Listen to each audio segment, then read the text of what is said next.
आज आप बाइबल का पूरा इतिहास जानेंगे और पुराने और नए नियम को समझेंगे, आदम से लेकर यीशु के चेले के मरने तक। निश्चय ही जब आप इस वीडियो को देखकर खत्म करेंगे तो आप पहले जैसे नहीं रहेंगे। आप परमेश्वर के वचन को और भी ज्यादा पसंद करेंगे। ये सब तभी होगा अगर आप परमेश्वर के वचन के लिए अपना दिल खोलें।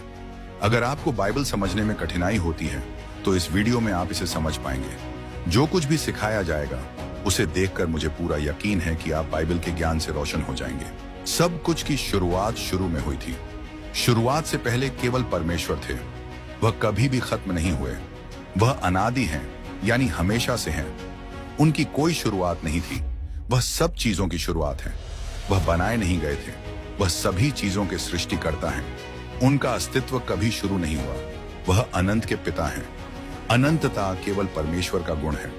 शुरुआत में परमेश्वर ने आकाश और पृथ्वी को बनाया। छठे दिन परमेश्वर ने मनुष्य को अपनी छवि और रूप में बनाया और आदमी से औरत को बनाया। आदम और हव्वा को पूरी तरह से निर्दोष, शुद्ध और सही बनाया गया था।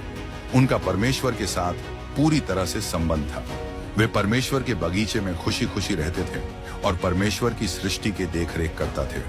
लेकिन फिर वे पाप में गिर गए और पूरी मानवता को इस गहरे पाप में डाल दिया, क्योंकि हम सभी आदम में थे। आदम और हव्वा के दो बेटे थे, कैन और हाबिल। जलन के कारण कैन ने अपने भाई हाबिल की हत्या कर दी। इस तरह कैन इतिहास में पहला हत्यारा बन गया। बाद में आदम और हव्वा का एक और बेटा हुआ जिसका नाम शेत था। शेत के जरिए एक पवित्र वंश शुरू हुआ जो परमेश्वर की ओर मुड़ने लगा। लेकिन ज्यादा समय नहीं बीता कि धरती पाप और हिंसा से भर गई। तब परमेश्वर ने तय किया कि वे अपनी बनाई हुई मानव जाति को धरती से मिटा देंगे। लेकिन उस समय एक धर्मी आदमी था जिसका नाम नूह था। इसीलिए परमेश्वर ने जल प्रलय के जरिए अपना न्याय दिखाया। लेकिन नूह, उसकी पत्नी और उसके 3 बेटे शेम, हम और याफेत और उनकी पत्नियों को बचाया। वे सभी उस जहाज आर्क में थे जिसे उन्होंने बनाया था। नूह के बेटों के जरिए परमेश्वर ने अलग अलग जातियों की शुरुआत फिर से की। शेम से सेमिटिक, यहूदी और अरबी जातियां बनी। हम से अफ्रीकी और एशियाई जातियां बनी और याफेत से यूरोपीय जातियां बनी। बाद में परमेश्वर ने एक परिवार चुना जिससे एक ऐसा जनसमूह बने जो वादा किए गए मसीहा को दुनिया में लाने का साधन बने। उन्होंने अब्राहम को कल्दी के ऊर नाम की जगह से बुलाया। अब्राहम ने अपनी जमीन और परिवार छोड़ दिया और विश्वास का यात्री बन गया। जहां जहां वह गया उसने परमेश्वर के लिए वेदियां बनाई। यह कहानी अब्राहम और उसके भतीजे लोट के साथ आगे बढ़ी। लोट 2 जातियों का पूर्वज बना, अम्मोनियों और मोआबियों का। जब अब्राहम हैरान से चले तब उनकी उम्र 75 साल थी। परमेश्वर ने वादा किया था कि उनके एक बेटा होगा और वह एक बड़ी जाति के पिता बनेंगे। उनसे सारी धरती की जातियां आशीर्वाद पाएंगी।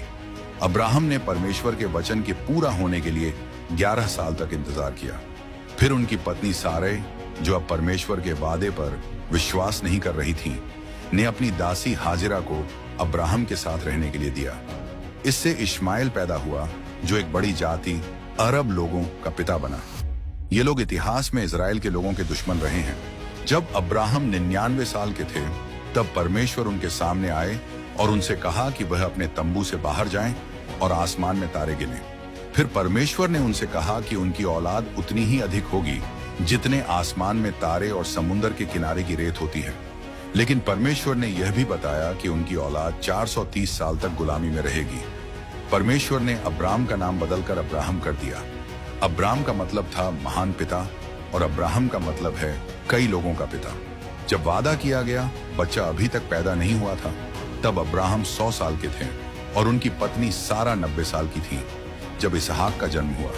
इसहाक ने रेबेका से शादी की, लेकिन रेबेका को बच्चा नहीं हो रहा था।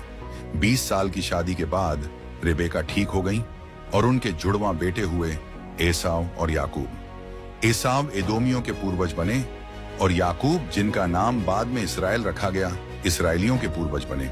याकूब के 12 बेटे और एक बेटी थी। उनके दूसरे आखिरी बेटे यूसुफ की वजह से याकूब का परिवार 70 लोगों के साथ मिस्र चला गया। वहां वे गोशेन नाम की उपजाऊ जगह पर बस गए। ये 70 लोग बहुत तेजी से बढ़े।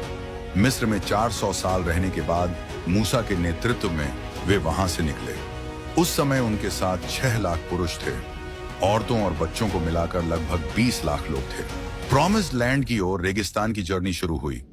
यह जर्नी 3 महीने में पूरी होनी चाहिए थी, लेकिन लोगों के अविश्वास और 12 जासूसों की वजह से यह 40 साल तक खिंच गई। इन जासूसों को प्रॉमिस्ड लैंड की जांच के लिए भेजा गया था।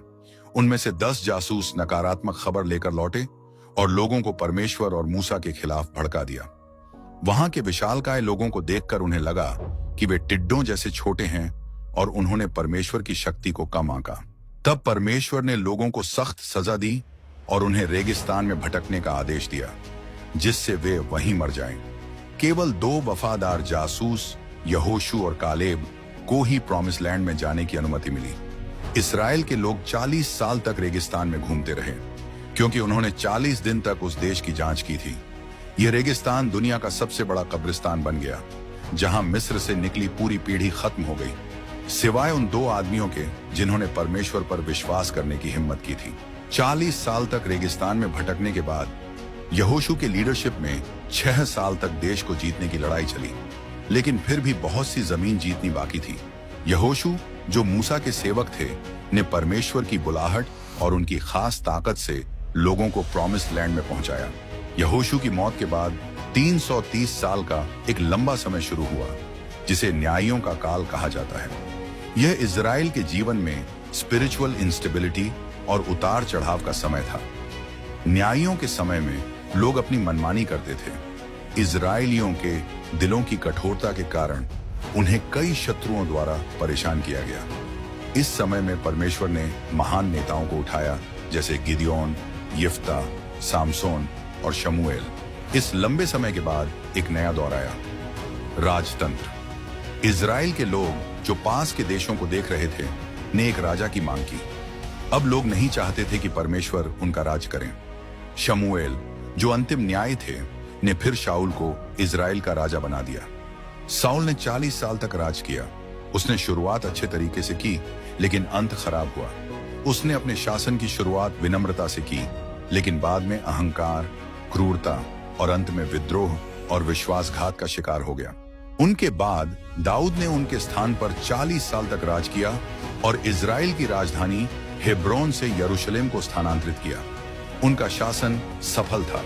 दाऊद ने अपने राज्य को मजबूत किया और इजराइल का सबसे प्रमुख राजा बन गया। धन इकट्ठा किया, भूमि जीती, सेनाओं को हराया और परमेश्वर के साथ चला। परमेश्वर के दिल के अनुसार एक आदमी होने के कारण, हालांकि उसने परमेश्वर, अपने परिवार और अपने लोगों के खिलाफ गंभीर रूप से पाप किया, उसने पश्चाताप किया और परमेश्वर ने उसे माफ कर दिया।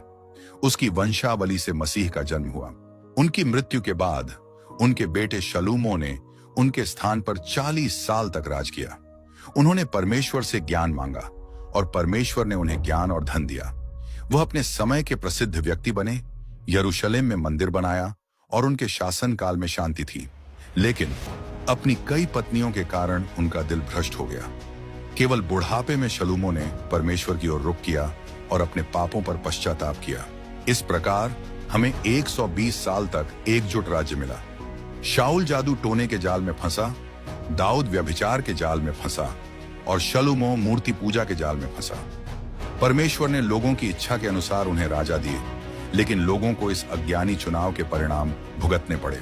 शलूमो की मृत्यु के बाद राज्य टूट गया, क्योंकि उसके बेटे रेहबोआम ने लोगों की विनती को नकार दिया कि वे भारी करों को कम करें।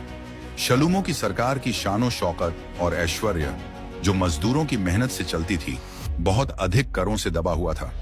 लोगों ने सत्ता परिवर्तन का फायदा उठाकर बदलाव की मांग की। जब उन्हें सफलता नहीं मिली तो वे नए राजा के साथ नहीं रह सके। इस प्रकार 12 में से 10 ट्राइब्स ने रेहबोआम के खिलाफ साजिश की और एक नए नेता येरोबोआम का चुनाव किया और उत्तर राज्य बना, जिसका मुख्यालय समारिया था। उत्तर राज्य 209 साल तक चला। इस राज्य के 19 राजा थे, जो 8 अलग अलग राजवंशों से थे। इनमें से कोई भी राजा धार्मिक नहीं था। सभी ने परमेश्वर से मुंह मोड़ लिया और येरोबोआम के रास्ते पर चलने लगे। इस राजा ने राजनीति के लिए धर्म का उपयोग करने का फैसला किया। ये डरते हुए कि उनके लोग यरूशलेम जाकर मंदिर में पूजा करेंगे और यहूदाह के राजाओं से जुड़ जाएंगे, येरोबोआम ने उत्तर राज्य में बैतल, गिलगाल और दान में मंदिर बनाने का फैसला किया। उन्होंने इन मंदिरों में सोने के बछड़े रखे और लोगों को इसे परमेश्वर मानकर पूजा करने के लिए प्रेरित किया।